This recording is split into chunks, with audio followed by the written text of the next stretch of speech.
Well, once again, we are turning to the book of Proverbs this morning, which is God's book of divine guidance to us, teaching us how the world in which we live works and what it looks like to live a life that is wise and pleasing to Him. We've seen repeatedly that these principles provided to us in the book of Proverbs promise to bring us blessing in true life to any who will listen and will respond and live according to the way of wisdom. This morning we're going to be considering the topic of honesty or integrity. This is another one of those themes that is often repeated throughout the book of Proverbs.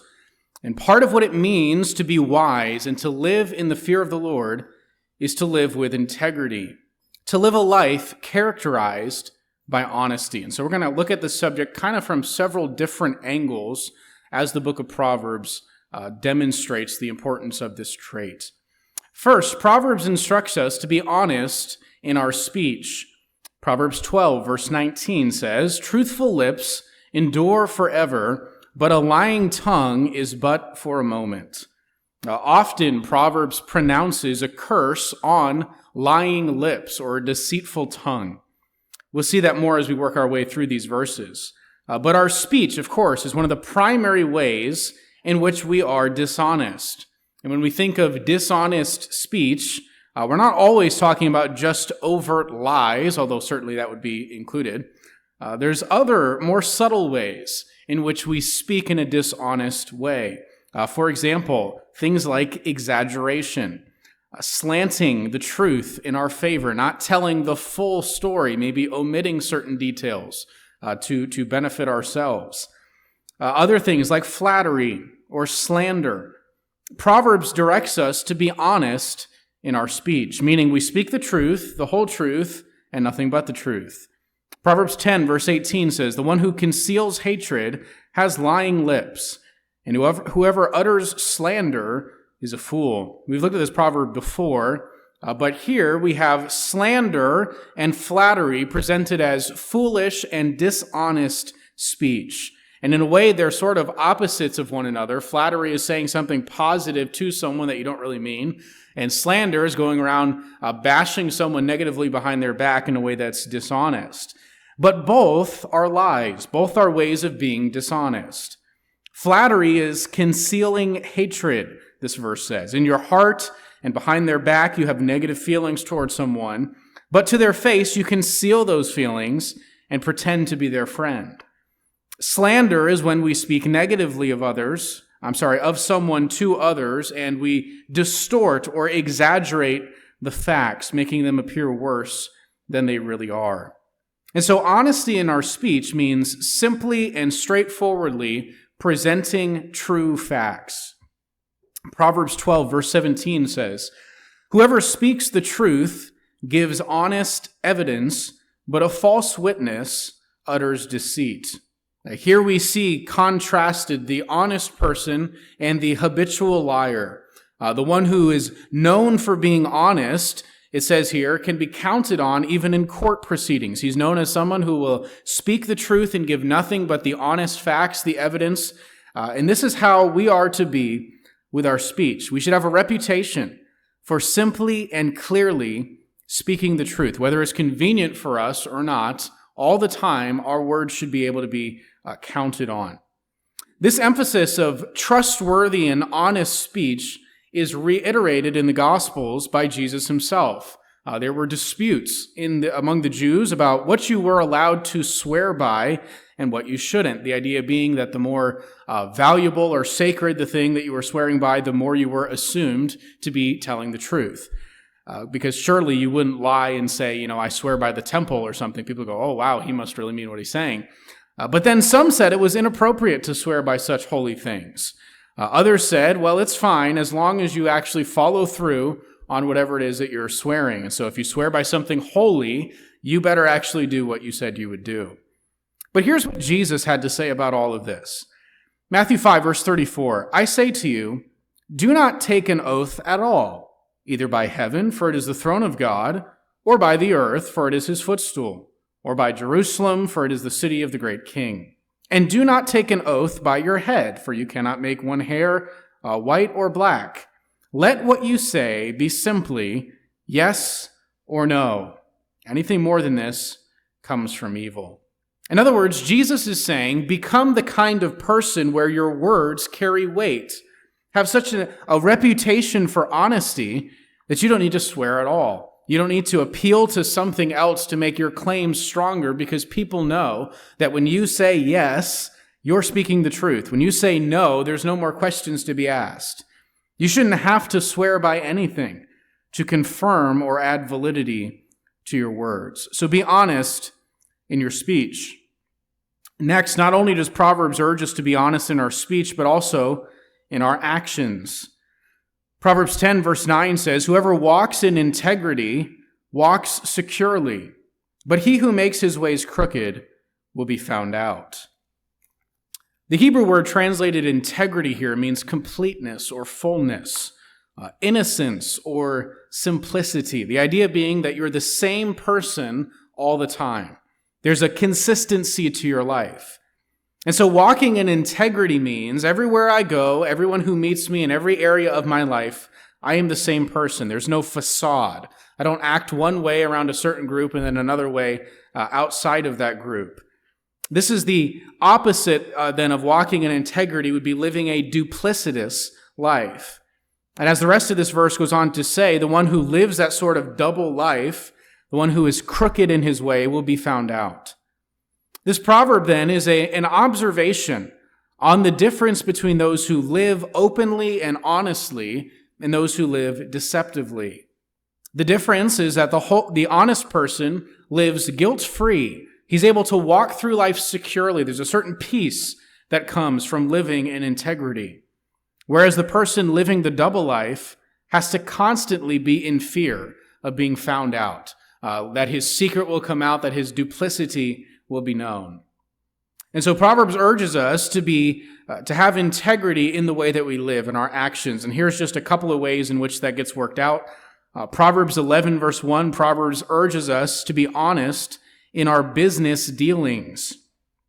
Proverbs 11:1, "A false balance is an abomination to the Lord." That means God hates it. "But a just weight is his delight." The balance being referred to here was a device that would be used to weigh produce that was sold in the markets. You would pay for your food based on weight, since they didn't have digital scales or anything like that. They would have a scale with two plates suspended from a bar. The one plate would have a weight in it, the other plate, whatever it was that you were purchasing. And so it would look something like this. Now, with such a system, there were ways of cheating people out of their money. And it just reveals so much of the human heart that, of course, these ways were perfected by businessmen in the first century.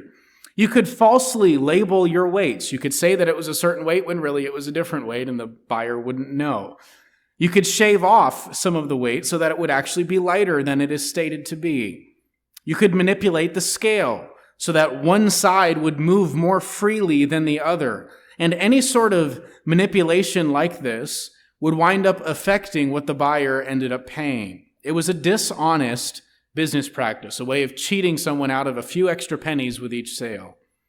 And God says repeatedly that he hates these practices. Proverbs 20, verse 10, "Unequal weights and unequal measures are both alike an abomination to the Lord." Again, in verse 23 of the same chapter, "Unequal weights are an abomination to the Lord, and false scales are not good."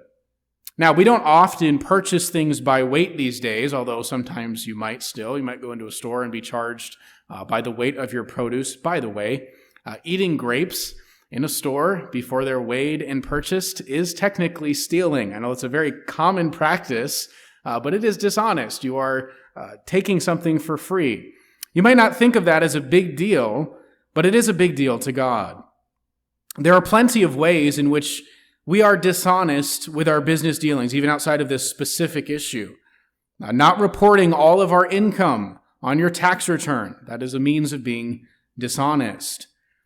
When you purchase something at a restaurant, they don't charge you for everything that you got. Maybe they forgot to add your drink or something. Do you ask about it, or do you take advantage of their negligence? If you know that you're not paying for something that you purchased and you say nothing about it, that is dishonesty, regardless of whether it's intentional or not. And so while we may not use false scales too often these days, the spirit of this proverb still applies to many modern ways of being dishonest with our business dealings.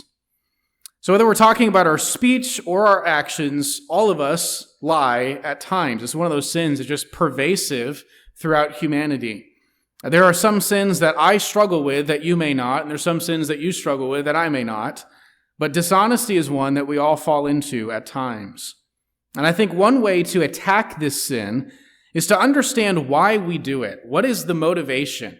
What causes us to lie and be deceptive? Here are 5 reasons that we lie. There are others, but these are kind of the main ones that Proverbs talks about. Number 1, we lie to make ourselves look better in the eyes of others. Proverbs 12, verse 9.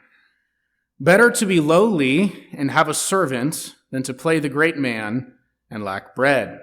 I like how the NIV translates this. It really gets the sense of it across. It says, better to be a nobody and have a servant than pretend to be somebody and have no food. We lie to make ourselves look better. We do this in a lot of different ways outside of just your financial status. That's just one of many ways that we may lie in order to boost our own esteem in the eyes of other people. And the root of this motivation really is insecurity. We're not okay with who we are. We're not content with how we're perceived. And so we lie or we exaggerate about ourselves in order that others would find us more impressive than we really are. And so we lie to make ourselves look better in the eyes of others. Number 2, we lie to make others look worse. Here's where we get into the biblical command of not being a false witness against your neighbor. In the ancient world, when they didn't have things like video cameras or DNA evidence or other means of determining one's guilt or innocence in a criminal case, eyewitness testimony was crucial. And because these witnesses were depended on so heavily, it was a disastrous problem to have dishonest witnesses. This, of course, comes up in the New Testament during the trials of Jesus. In the Gospels, the religious leaders basically hated Jesus. They wanted him to be killed, and so they came up with some false accusations. They paid off some people to lie about Christ, even under oath, in order to put him to death. And Proverbs has a lot to say about this form of dishonesty as well. Chapter 25, verse 18, for example, says, "A man who bears false witness against his neighbor is like a war club or a sword or a sharp arrow." This was a temptation for someone if you disliked a person and they were being charged in a criminal case. There was some sort of history between you two. You really had it out for this guy. You could take advantage of the situation by lying and presenting a false testimony to make him be charged with the crime. Proverbs 24, verse 28 and 29 say, "Be not a witness against your neighbor without cause, and do not deceive with your lips. Do not say, 'I will do to him as he has done to me. I will pay the man back for what he has done.'" And so here again is a situation in which someone's life was in your hands. You could basically control their destiny and get them back for something they did to you, but it was through a dishonest means, by making up a false testimony about them. And so we lie to make ourselves look better. We lie to make others look worse. Number 3, we lie to benefit ourselves. Here's another ancient practice of dishonesty that you might be unfamiliar with. Proverbs 22, verse 28 says, "Do not move the ancient landmark that your fathers have set." Maybe you read through Proverbs, you come across a verse like that and just kind of scratch your head and go, what in the world is that talking about? Again, this was a means of cheating someone through dishonesty. Far more people in the ancient world than today were farmers. It was pretty much everybody had a field and they grew their crops. And as such, your fields were your source of income. The bigger the field, the more you could grow, the more you could harvest, the richer you became. And so the temptation was always to move the boundary markers of your property. Each year, you move them a few feet further into your neighbor's field, and so effectively you're stealing their land a few feet at a time. Now maybe you wouldn't lie in such an overt way like that, but still, again, we're dishonest in many ways that benefit ourselves. For example, Proverbs 20, verse 14 says, "Bad, bad, says the buyer, but when he goes away, than he boasts. This is still standard bartering procedure even today. We act like we're not happy with a product or the price that's being set, and we sort of talk the person down, and then as soon as we walk away, we brag about what a bargain we got. It's a form of dishonesty. It's benefiting yourself through dishonesty. And of course, sellers do this as well as buyers. The used car salesman will always tell you he's losing money on this deal, and it's just, it's terrible. But in reality, he's taking advantage of you. We as a society have become conditioned to think that there are certain areas of life in which dishonesty is perfectly fine. It's just part of our everyday living. Number 4, we lie when we don't want to admit something we're embarrassed about. We lie then as a form of protection so that others don't find out things we don't want them to know. Proverbs 28, verse 13, whoever conceals his transgressions will not prosper, but he who confesses and forsakes them will obtain mercy. Ever since Adam and Eve in the Garden of Eden, humans have always had a natural instinct to cover their shame. When we sin and when we feel the guilt of what we've done, we often lie. We hide what we've done. Proverbs calls us, first of all, to live with integrity so that we don't have anything to hide. We should be living our lives in a way that we wouldn't be embarrassed if others knew about things that were done out of their presence. But in those areas in which we do sin, for we all stumble in many ways, as Scripture says, Proverbs urges us to confess and forsake those sins rather than concealing them. When you've sinned against someone and you feel that impulse to lie, to come up with a way out of it, to come up with a story, Proverbs tells us, have the integrity to own up to what you've done. Be honest, even when it is hardest to do so. And then number 5, we lie because it's just a habit. Now, this isn't the case for everyone necessarily, but some are just habitual liars. They don't even really need a reason to lie. They just lie out of habit. Chapter 19, verse 5 of Proverbs says, a false witness will not go unpunished, and he who breathes out lies will not escape. The idea of breathing out lies here is quite a vivid image of a habitual liar. Every time he breathes, a lie comes out. He lies constantly, and he will suffer for it. More on that in just a few minutes. Looking more broadly then, Proverbs urges us to be honest really as a way of life. Honesty in our speech, always telling the whole truth, withholding nothing, not slanting it to our benefit or exaggerating the truth. Proverbs also urges us to be honest in our actions, not living a duplicitous double life. Honest in our business dealings, in our financial management. We are to live lives of integrity and transparency.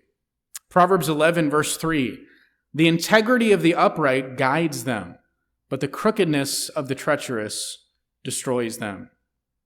Integrity should be the guiding light of our life, making us honest in every area. Proverbs 4, verse 24, put away from you crooked speech, put devious talk far from you. Let your eyes look directly forward and your gaze be straight before you. In other words, don't be shifty-eyed. People with shifty eyes typically have something to hide. They're kind of looking all around. They're kind of watching their back. They don't want to look you in the eye. That's a sign of dishonesty. We should be the kinds of people who can look straight ahead, have nothing to hide, living a life of integrity that brings a certain peace to your soul.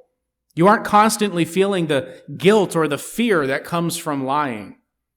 This kind of life, Proverbs is calling each one of us to. Proverbs 23, verse 23, buy the truth and do not sell it. Buy wisdom, instruction, and understanding. That may seem like an odd concept to buy the truth as if it's a commodity, and yet Proverbs is saying exactly that. Truth is a valuable commodity in life. You should be pursuing these things. And notice, of truth specifically, we're told, buy the truth and never sell it. Often in life, you will be tempted to sell the truth. You'll be tempted to lie, whatever that motivation may be. Proverbs 23 says, don't trade the benefit for the truth. Hold on to the truth. Adopt honesty as your pattern of life. And decide today that no matter what it may cost you, no matter what's being offered to you, you're going to buy the truth and never sell it. You're going to be a person of honest and consistent character. We've said throughout this study of Proverbs that these principles of wisdom are distinctly Christian, meaning that the fear of the Lord is the driving motivation behind all of this. Fearing God is when I'm most concerned with what God thinks of my life. I'm living with the primary goal being to please and glorify the Lord. And lying is something that God really hates. He says this often in the book of Proverbs. Proverbs 12, verse 22, for example, says, "Lying lips are an abomination to the Lord, but those who act faithfully are his delight." Those who lie habitually are under God's judgment, under his wrath, whereas those who walk in integrity and honesty gain the Lord's favor. God hates lying, and we should too.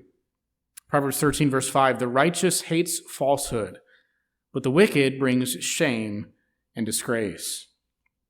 Honesty is presented in Proverbs as the best way to live.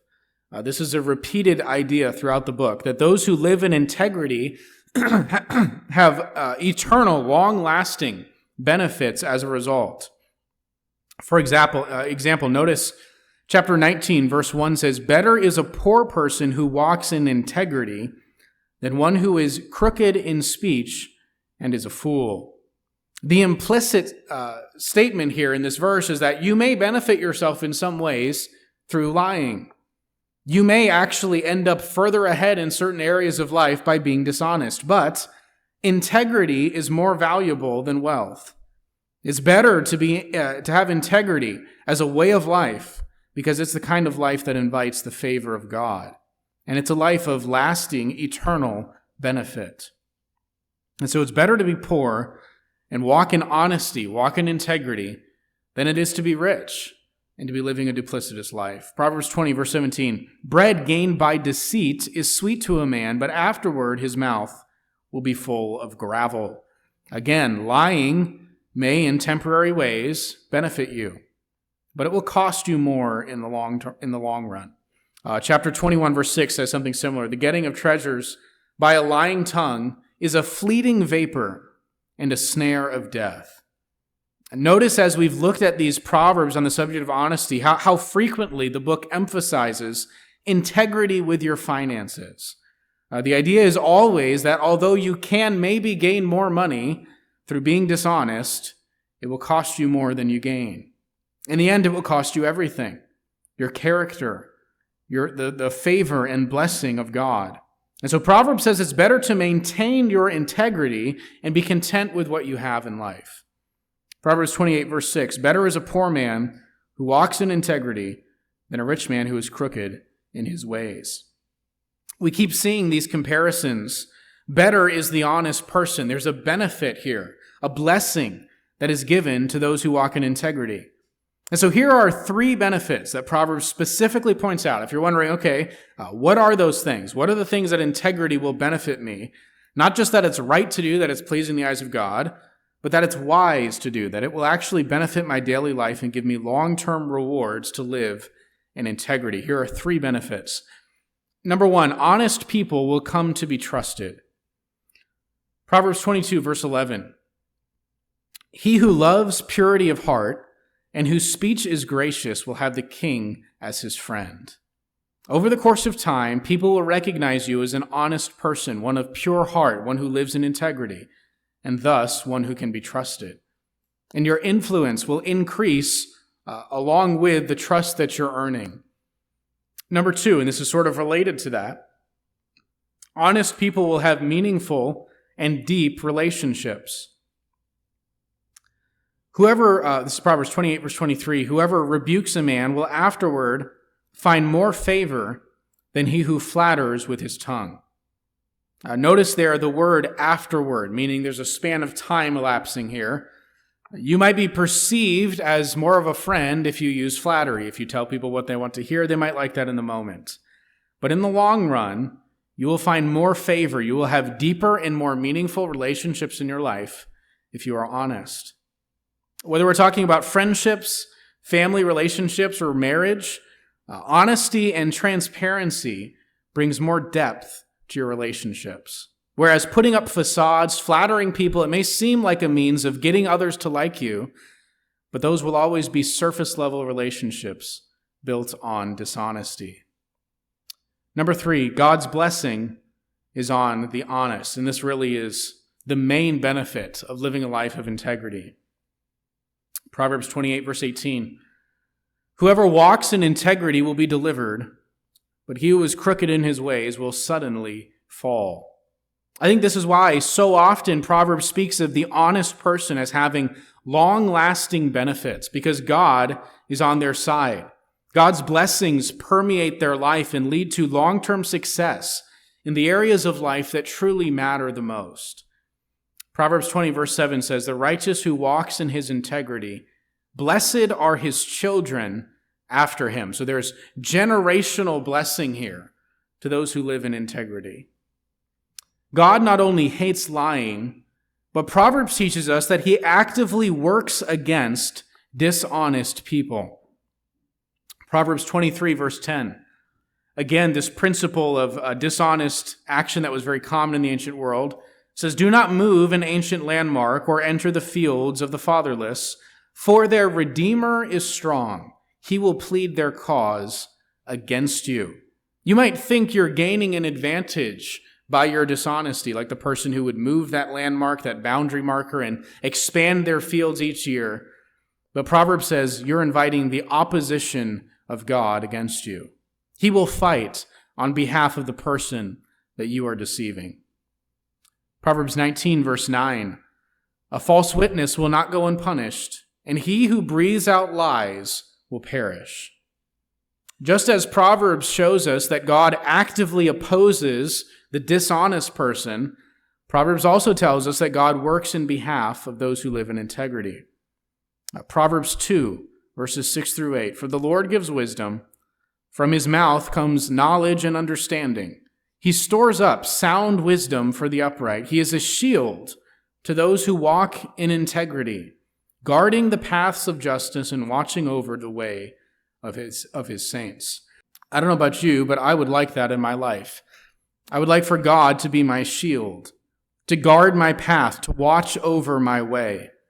And Proverbs says that the characteristic that will invite that kind of favor of God into your life is integrity.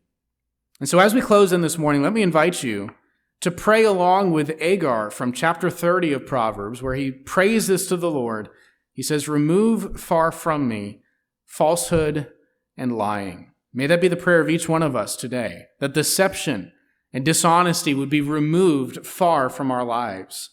And all of the areas of our life in which dishonesty may manifest itself through our words, through our actions, may God help us to be honest people, walking in integrity and inviting the favor of God in our lives. Let's pray together.